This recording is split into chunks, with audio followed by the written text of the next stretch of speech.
Academy में आप सभी का स्वागत है। दोस्तों, मेरा नाम संजय है। हमारी बात गुलाम वंश के शासकों पर चल रही थी और हमने पिछले क्लास में इल्तुतमिश के उत्तराधिकारियों के बारे में बात की थी। दोस्तों, रजिया सुल्तान, मुइजुद्दीन बहराम शाह, अलाउद्दीन मसूद शाह और नासिरुद्दीन महमूद के बारे में एक एक पॉइंट आउट करके हमने विस्तृत अध्ययन किया था। और आज की क्लास में हम लोग गयासुद्दीन बलबन के बारे में बात करेंगे कि यह दोस्तों इसका प्रारंभिक जीवन और इसके बाद दोस्तों इसकी उपाधियां, मूल नाम और इसी प्रकार इसके कालक्रम को हम घटनावार एक एक करके बिंदुवार पढ़ेंगे। तो दोस्तों शुरू करते हैं गयासुद्दीन बलबन के बारे में। दोस्तों, अगर हम बात करें गयासुद्दीन बलबन की तो नासिरुद्दीन महमूद की मृत्यु के बाद 1265-66 ईस्वी में यह दिल्ली की गद्दी पर बैठता है।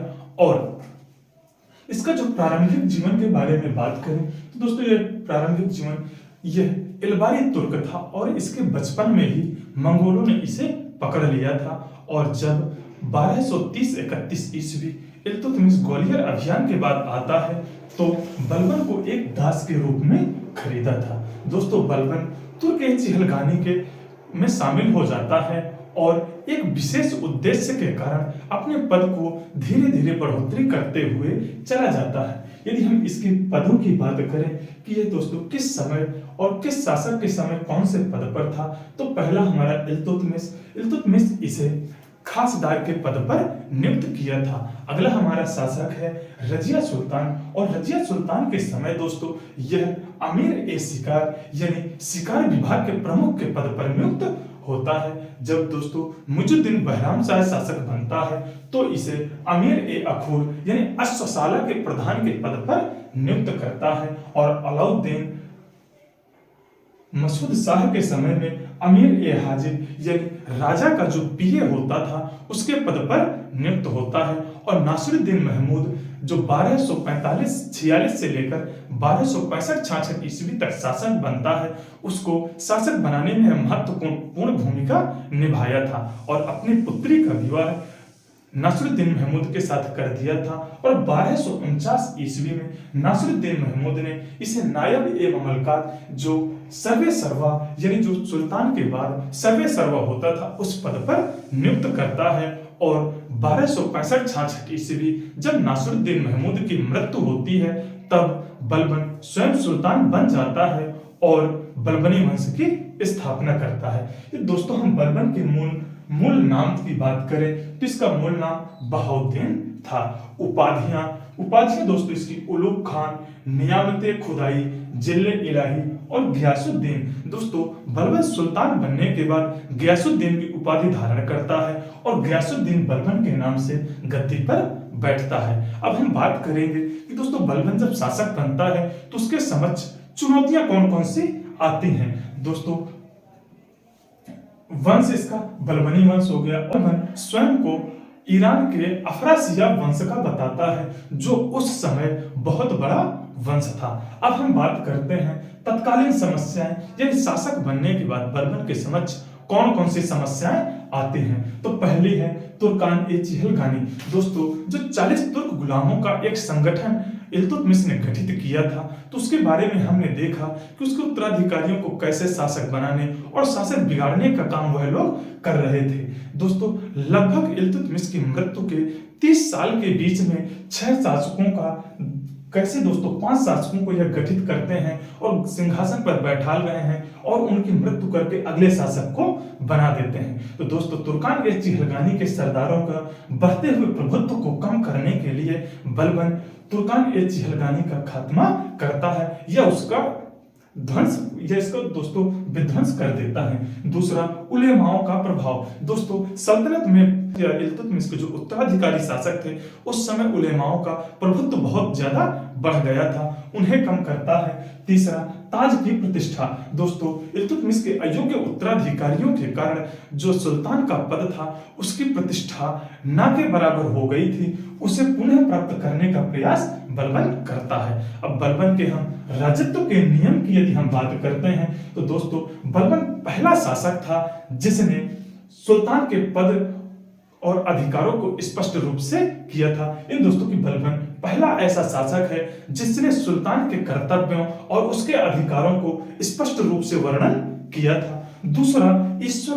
दूसरा ईश्वर के बाद राजा को दोस्तों स्थान देता है। दोस्तों बलबन अपने राजत्व के नियम के तहत अपने अधिकारों को ईश्वर के बाद रखता है और कहता है कि मैं कोई षड्यंत्र करके शासक नहीं बना हूं, ईश्वर की छाया से या ईश्वर के आशीर्वाद या मर्जी के कारण मैं शासक बना हूं। दोस्तों डॉक्टर आरपी त्रिपाठी कहते हैं कि बलबन का राजत्व का नियम शक्ति, न्याय और प्रतिष्ठा पर आधारित था। यानी दोस्तों बलबन राजा के प्रभुत्व को बनाए रखने के लिए शक्ति और न्यायोचित इन लोगों के साथ बराबर या उचित न्याय करने के लिए तथा बादशाह या सुल्तान की पदवी को धारण करने या सुल्तान के पद को प्रतिष्ठित बनाए रखने के लिए वह राजत्व के नियम को लाता है। दोस्तों बलबन ऐसा पहला शासक है जिसने राजत्व के नियम का प्रतिपादन किया था। दूसरा है इसका लौह और रक्त की नीति। दोस्तों इतिहासकार बर्नी कहते हैं कि बलबन कहता है कि मैं जब निम्न कुल के व्यक्ति को देखता हूं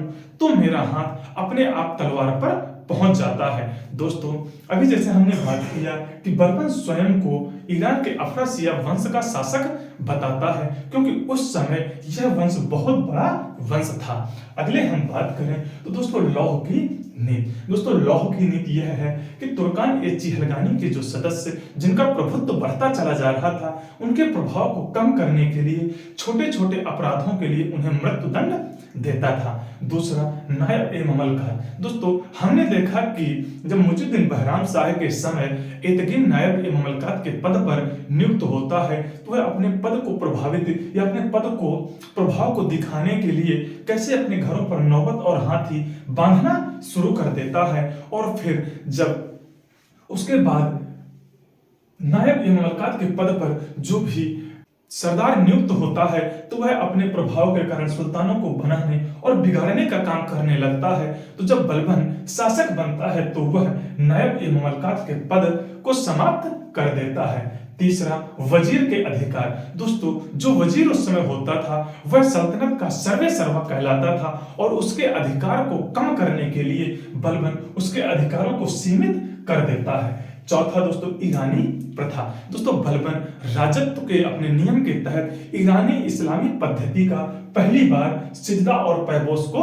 लागू करता है। दोस्तों जो सिजदा है यह यानी बादशाह या सुल्तान के सामने आते समय सिर झुकाकर उसे प्रणाम करना सिजदा कहलाता है। दूसरा पैबोस यानी दोस्तों सुल्तान के पैरों को चूमना यानी अपने घुटने के बल बैठकर उसके पैरों को चूमना पैबोस कहलाता है।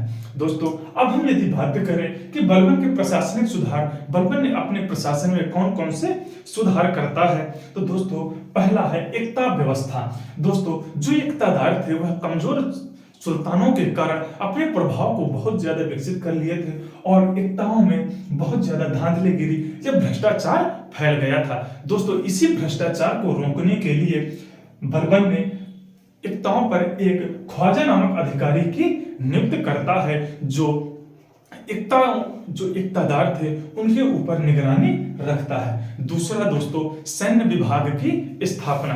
दोस्तों बलबन पहला ऐसा शासक है जिसने सैन्य विभाग की स्थापना किया था और तो सैन्य विभाग को दीवान ए अर्ज के नाम से जाना जाता था और इस पद पर पहली बार इमादुल मुल्क को नियुक्त किया गया था और उसे रावत ए अर्ज के नाम से जाना जाता था। यानी दोस्तों जो सैन्य विभाग का प्रमुख यानी दीवाने अर्ज के पद पर जो नियुक्त होता था उसे रावत ए अर्ज कहा जाता था। दूसरा बात करें तो दोस्तों गुप्तचर विभाग की स्थापना। दोस्तों बलबन पहला शासक है जिसने गुप्तचर विभाग की स्थापना किया था और इस पद पर जो व्यक्ति नियुक्त होता था उसे बरीद कहा जाता था। दोस्तों गुप्तचर विभाग की आवश्यकता इसलिए हुई क्योंकि उस समय इक्तादारों और उसके विरुद्ध क्या षड्यंत्र चल रहा है उन सब के बारे में जानने के लिए बलबन ने गुप्तचर विभाग की स्थापना किया था। चौथा जो जिला था उसका सिख के रूप में विस्तार करता है यानी दोस्तों जिला को सिख कहता है और उस क्रम में उसका विकास करता है यानी एक नया जैसे कि जो दिल्ली सल्तनत के समय जो प्रशासन की इकाइयां होती थी उसमें जिसे जिला कहा जाता था उसे वह सिख के नाम से पुकारा और सिख का जो प्रमुख होता था उसे सिकदार कहा जाता था। चौथा दोस्तों उसने सैन्य विभाग में जो सेना नियुक्त होती थी उन्हें वेतन के बदले दोस्तों जागीर दी जाती थी। बलबन पहला ऐसा शासक था जिसने दोस्तों, पहले होता क्या था कि जब सेना में कोई सिपाही नियुक्त होता था तो उसे जो जागीर दी जाती थी वो उसे वंशानुगत होती थी, यानी उसके बाद उसके जो पुत्र या पुत्री होती थी उन्हें वह जागीर मिल जाती थी। बलबन उन जागीरों को खींच लेता है और उन्हें नगद वेतन या पेंशन देने की व्यवस्थाएं शुरू करता है। अगली बात करें दोस्तों बलबन के समय होने वाले विद्रोह कि बलबन के समय कौन कौन से विद्रोह होते हैं उनके बारे में। पहला विद्रोह 1279 ईस्वी में बंगाल में विद्रोह होता है। दोस्तों बलबन के हिस्सेदार तुगरिल खान ने वहां पर विद्रोह कर देता है और स्वयं मुगुसुद्दीन के नाम से शासक बन जाता है। बलबन को जब इस विद्रोह की जानकारी मिलती है तो वह अवध के नवाब को तुगरिल खान के विरुद्ध भेजता है, किंतु जब वह असफल हो जाता है तो उसे कोड़ों से पिटवाता है।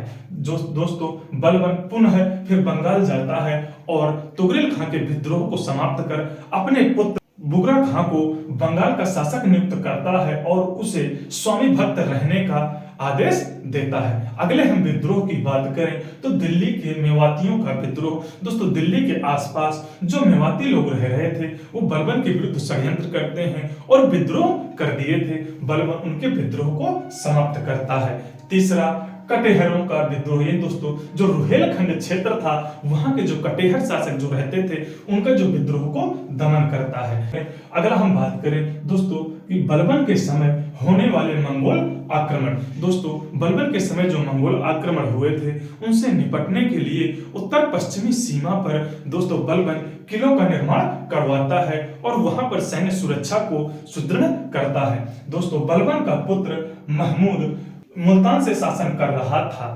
और मंगोल आक्रमण के ही दौरान महमूद की मृत्यु हो जाती है। दोस्तों महमूद के ही समय अमीर खुसरो और अमीर हसन जो दो साहित्यकार थे वह अपना साहित्यिक जीवन शुरू करते हैं। अगला बलबन की मृत्यु। दोस्तों बलबन की मृत्यु की हम बात करें तो एक लंबे समय पीरियड 1265-66 से शासन करते हुए 1287 ईस्वी में बलबन की मृत्यु हो जाती है और बलबन अपने मृत्यु से पूर्व अपने पुत्र महमूद के पुत्र कै खुसरो को अपना उत्तराधिकारी नियुक्त कर देता है। इतिहासकार बर्नी कहते हैं कि बलबन की मृत्यु पर अमीरों ने अपने कपड़े तक फाड़ दिए थे और 40 दिनों तक शोक मनाया था। दोस्तों आज की क्लास हमारी कैसी लगी कमेंट बॉक्स में जरूर बताइएगा। धन्यवाद। जय हिंद।